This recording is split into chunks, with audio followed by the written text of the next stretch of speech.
নমস্কার, সবাইকে স্বাগত সুজিত পাঠক অ্যাস্ট্রোলজি চ্যানেলে। বৃহস্পতি রাশি পরিবর্তন করছে।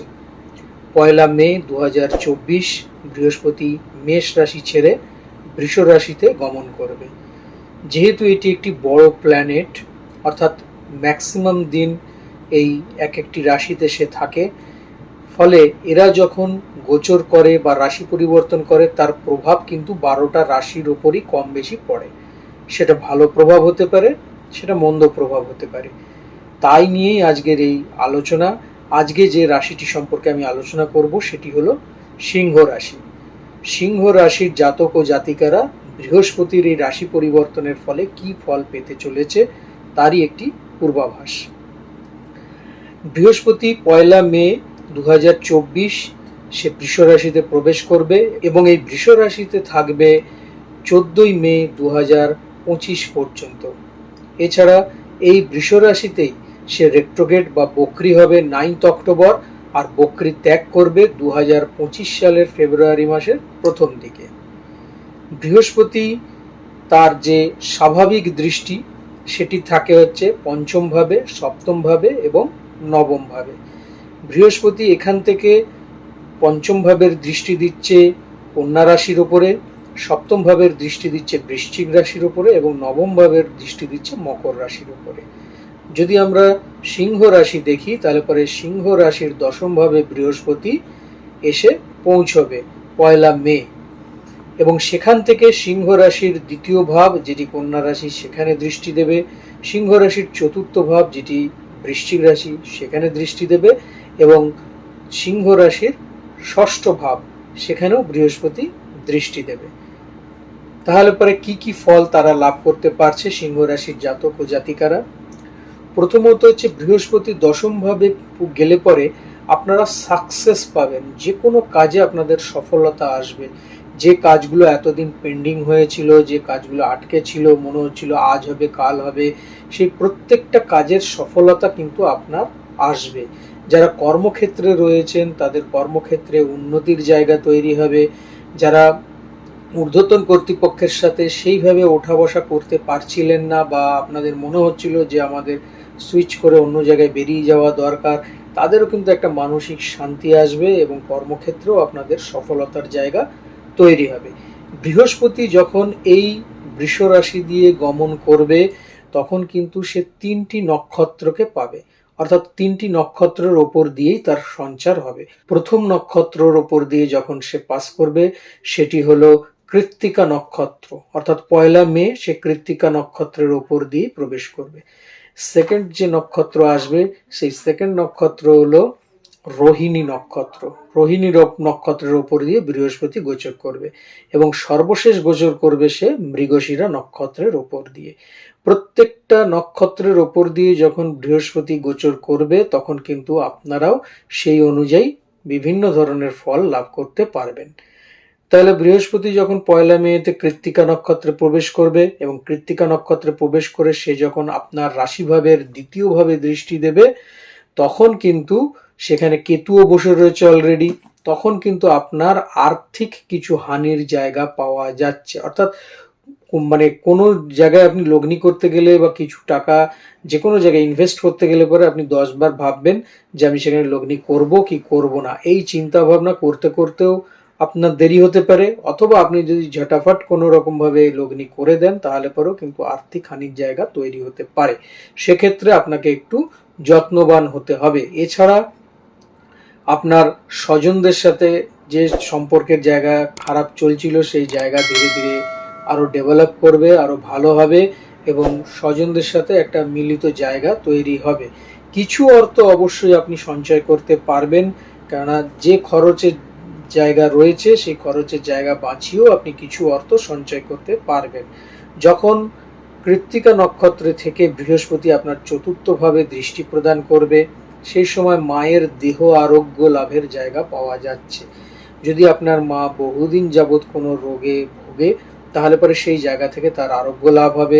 আপনি আপনার গৃহকে রিনোভেশন করবার মতন পরিস্থিতি তৈরি করতে পারবেন এবং আপনার সন্তানের যে পড়াশোনা সেই জায়গা ভালো হবে। এবং যদি আপনি নিজে একজন শিক্ষার্থী হন তাহলে পরেও কিন্তু আপনার পড়াশোনার ক্ষেত্র বেশ ভালো থাকবে।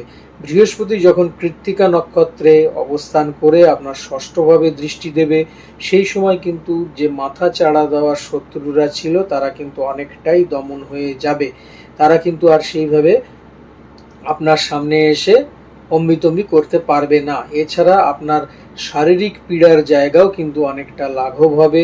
তবে খেয়াল রাখবেন, যদি গ্ল্যান্ড জাতীয় কোনো সমস্যা থাকে সেটার যোগ কিন্তু একটু বৃদ্ধি পাবে। আদারওয়াইজ আপনার শারীরিক জায়গা অনেকটাই আরোগ্যের পথে থাকবে।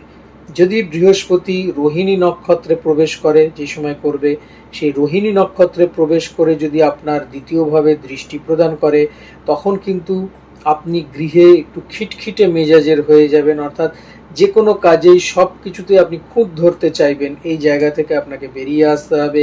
এই সময় যখন রোহিণী নক্ষত্রে বৃহস্পতি থাকবে, আপনার হঠাৎ ধন প্রাপ্তির জায়গা পাওয়া যাচ্ছে এবং সঠিক লগ্নির জায়গাও আপনি করতে পারবেন এবং ব্যবসায়িক ক্ষেত্রেও আপনি এগিয়ে যেতে পারবেন। বিশেষত যারা কেনা বেচার সঙ্গে যুক্ত রয়েছেন, অর্থাৎ মাল বিক্রয় ক্রয় করেন, তাদের ব্যবসা কিন্তু যথেষ্ট ভালো হবে।